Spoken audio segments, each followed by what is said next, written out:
mă speriați puțin, adică... O să vă aduc lasagna aia, că chiar...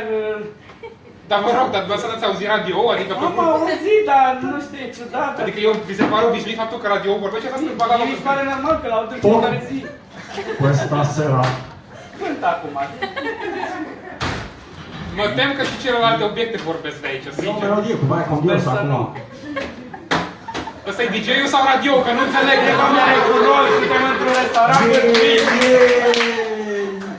Asta chiar sună fantomă, să știți. Chiar este, da. Mâncați sau nu mâncați? Aduceți-mă, Da. aduceți-mă. Dați că vin cu ăsta, cu caruțul. Quando sei sbagliato loro, quando sei sbagliato. Nu crezi în ziua când mi-e rău. Am făcut pană la sau ce? Avem... Vă las să o deschideți dumneavoastră. Mă tem că e ceva curios. Sunt curios cum va reverbera metalul de pe această cupă pe care o voi ridica. Foarte curios. Avem cerut o clasare vegetariană. Ce e asta?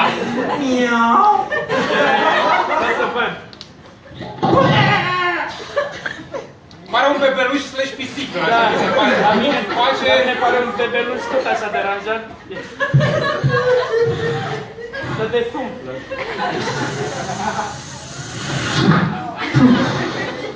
S-a dus ca balonul, așa cu aer. Asta e partea de pisică care se dezumplă acum. Stați că vă mai aduc altceva, nu știu. Aduceți-mi lasagne, eu asta vreau. Are și mie foame, auziți cum o face stomac. Da, dă-mi pană, o să-i ghinu, stați că-i schimba Să faceți atac de stomac, că așa pare că aveți aritmie la stomac. E pana de aici, să-ți cam o roată puțin, are? Și o șurubeliță, să deschide aici. Eu până în urmă arunc capacul că n-am.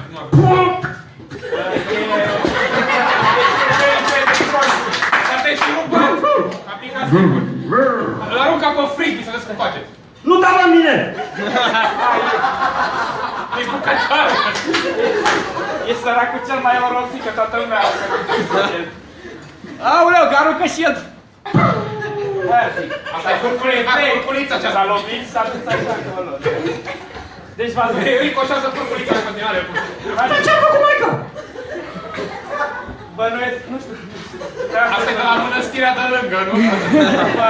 Acum că aud clopotele cum bat. Mă pun ceva de băut, uite că nu. Acum și eu. Vin. E de la congelator. Vin spumant, da.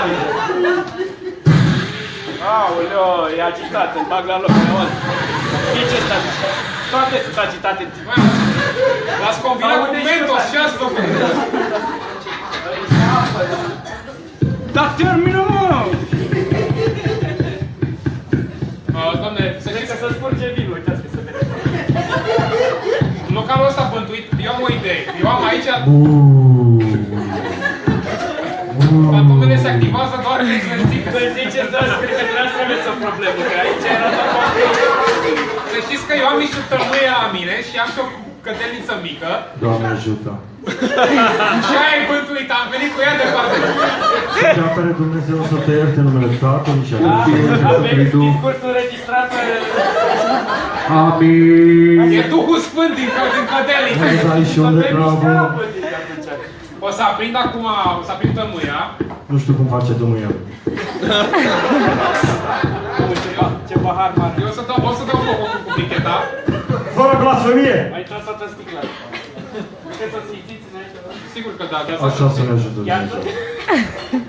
Dumnezeu. Face gheața! Am băgat mâna în cărțile de joc. Este o gheață autoconștientă. Cum face gheața? E ca și cum aș întreba eu ce ne face pe noi oameni. Adică... Oameni! Mă sperii, ai E o gheață care nu a văzut oameni. Oameni! Nu vezi că moare Ia viața! să beau, nu, că mesete. E aici!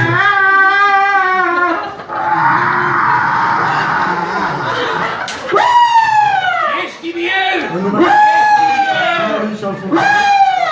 Gata, gata, mulțumim foarte mult! Deci